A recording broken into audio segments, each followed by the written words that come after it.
MP में कांग्रेस नेताओं को आईटी नोटिस पर बीजेपी और कांग्रेस में आरोप प्रत्यारोप का दौर शुरू हो चुका है। कांग्रेस विधायक विक्रांत भूरिया ने कहा कि उन्हें नोटिस मिला है और इसका जवाब दिया जाएगा। वहीं विधायक नितेंद्र राठौर आईटी नोटिस मिलने पर भड़क गए हैं। उनकी ओर से कहा गया कि बीजेपी कांग्रेस की आवाज दबाने की कोशिश कर रही है। वहीं बीजेपी ने पलटवार करते हुए कहा कि कांग्रेस नोटिस का जवाब देने से आखिर डर क्यों रही है। तो आरोप प्रत्यारोप का दौर जो है वो शुरू हो चुका है। आईटी नोटिस पर इस वक्त राज्य की सियासत गर्माती हुई नजर आ रही है। कांग्रेस नेताओं को आईटी नोटिस पर सियासत गर्म।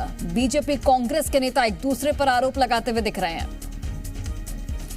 लेकिन भारतीय जनता पार्टी जिस तरह से डरी हुई है, इस तरह से ओछी मानसिकता है, चारों तरफ हाहाकार मचा हो। राहुल गांधी जी की न्याय यात्रा के बाद मुझे लगता है कि भारतीय जनता पार्टी की जमीन हिलने वाली है। इस तरह से नोटिस देकर जो हमारे पूर्व उम्मीदवार हैं या वर्तमान विधायक है, पूर्व पदाधिकारी मंत्रियों को नोटिस देकर डराया जा रहा है। पूरे देश में तो आप चल ही रहा है, तो इस तरह हम सब बर्दाश्त नहीं करेंगे। तो न्याय की लड़ाई है, लड़ाई लड़ेंगे।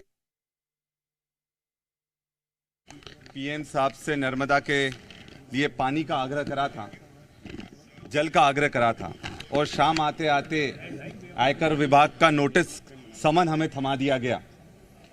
अब ये डराना चाहते हैं, दबाना चाहते हैं, जो भी करना चाहते हैं, पर हम डरने वाले नहीं हैं। जब चुनाव आते हैं तभी इनको समन क्यों याद आते हैं? लोकसभा का चुनाव आने वाला है और इनको समन याद आ रहे हैं। उनकी अपनी जानकारी होती है, अपनी सोर्स होता है, अपना एक्शन होता है।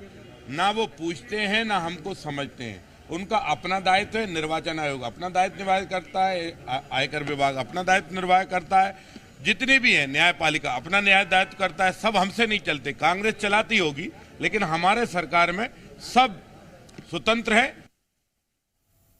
और चलिए अधिक जानकारी के साथ सहयोगी प्रमोद शर्मा लगातार जुड़े हुए हैं। प्रमोद, जिस तरीके से कांग्रेस नेताओं को आईटी का नोटिस भेजा गया है, उस पर प्रदेश की सियासत गर्माती हुई नजर आ रही है। आरोप प्रत्यारोप का दौर जो है वो भी शुरू हो चुका है। जैसे ही आईटी के नोटिस कांग्रेस पार्टी के बड़े नेताओं को दिए गए तो एमपी की सियासत में आग लग गई। कांग्रेस पार्टी के नेता कुछ समझ पाते, उससे पहले बैक टू बैक एक के बाद एक कांग्रेस पार्टी के नेताओं को आईटी के नोटिस मिले और अब कांग्रेस पार्टी निशाना साधती नजर आई बीजेपी पर। देखिए, कांग्रेस पार्टी के दफ्तर से लेकर और जो नेताओं के दफ्तर हैं जहां वो निवास करते हैं, वहां से लेकर बयानबाजी देखिए सदन तक यानी विधानसभा तक पहुंची। आज विधानसभा में खूब बवाल खटा। कांग्रेस पार्टी ने आरोप लगाया कि लोकसभा चुनाव से ठीक पहले कांग्रेस पार्टी के नेताओं को दबाने का काम हो रहा है। खैर, ये बात अलग है कि ये पुरानी रीत है।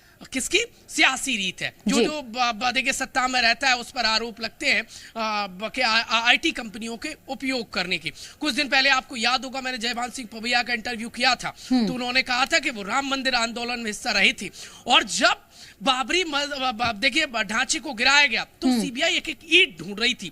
और अब वही कमोबेश स्थिति आईटी ने जैसे ही नोटिस दिए तो कांग्रेस पार्टी बीजेपी पर आरोप लगा रही है। खैर, देखिए कांग्रेस पार्टी कुछ समझ पाती, इससे पहले उनकी मुश्किलात नोटिस के जरिए ज्यादा बढ़ गई है, क्योंकि कई कांग्रेस पार्टी के नेता है वो लोकसभा चुनाव की तैयारी कर रहे हैं, कई विधायक हैं, और अब ऐसे में बैक टू बैक नोटिस मिलना, कांग्रेस पार्टी के नेता पसोपेश में है कि वो दिल्ली जाए या फिर यहाँ आंदोलन करे। उनका काम कैसे बनने वाला है? देखिए, कांग्रेस पार्टी के नेताओं से जब हमने बातचीत की कि आखिरकार उन्हें नोटिस किस लिए मिला, तो वो कुछ जवाब नहीं दे पा रहे। लेकिन दोनों ही पार्टियों के बीच में आर पार बिल्कुल प्रमोद, कुल मिलाकर देखा जाए तो यहाँ पर आर पार की जो स्थिति आप बता रहे हैं वो साफ तौर पर देखने को मिल रही है। और अब देखना होगा कि जिस तरीके से आईटी का नोटिस तमाम कांग्रेस नेताओं को जा रहा है, अब इसके बाद क्या कुछ कार्रवाई उन पर की जाती है। बहुत बहुत धन्यवाद प्रमोद, तमाम जानकारी हम तक पहुंचाने के लिए।